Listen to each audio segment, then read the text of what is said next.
Hello friends, I wanted to share with you an image that came to me via a coaching client this week, and it is almost all I can think about.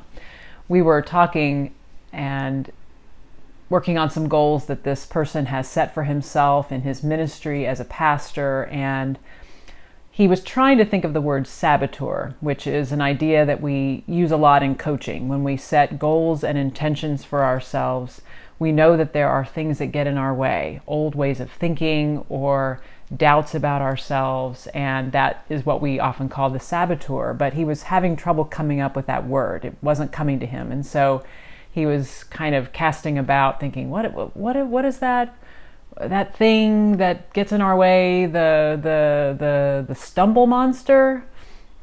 And I stopped and laughed and I said, well, I think you mean saboteur, but I love the image of a stumble monster and I'm going to use it probably instead of a saboteur from now on, because I think it's so rich. And I began to think about what my own stumble monster might look like. Maybe it has really, really big arms because it tries to wrap itself around me when I try to move forward into who I've been called to be, who I've been created to be, and it wraps itself around me and says, no, you can't do that, and tries to hold me back. Or maybe it has a really long, poking finger, and it likes to poke at me and say, you can't do that. Who do you think you are that you could do something like that? Or a really big foot, so it can stick its foot out and kind of trip me when I start to make a little bit of progress, and then I get discouraged and think I can't do this.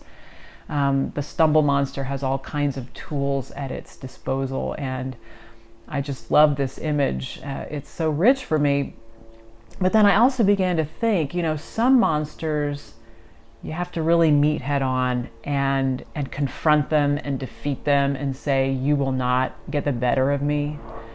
But then other monsters are different. I think about that classic children's book from Sesame Street, The Monster at the End of This Book, in which Grover is talking to the child reading the book saying, don't turn the page. There's a monster at the end of this book. And of course, you turn the page and Grover is ever escalating in anxiety, saying, what are you doing?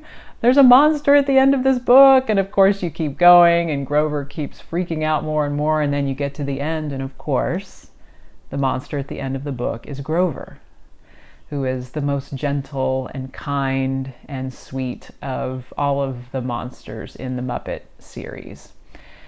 And so I think, yes, sometimes the monster is something we need to confront in ourselves.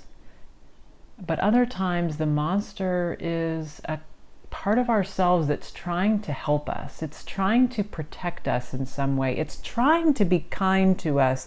It just may be doing it in the wrong way. And so part of dealing with that stumble monster is to say, you know what? You're trying to do something positive for me, but not quite in the way that I need you to. I need you to wrap your arms around me and give me a hug instead, or maybe take that poking finger and point me in the right direction instead of poking at me at what I can't do and who I'm not created to be. And maybe put that foot aside so that I can move forward and be who I was created to be. So I have loved thinking about this, and I hope that you find this image helpful as well. And I would love to know what your stumble monster might look like. Have a great day.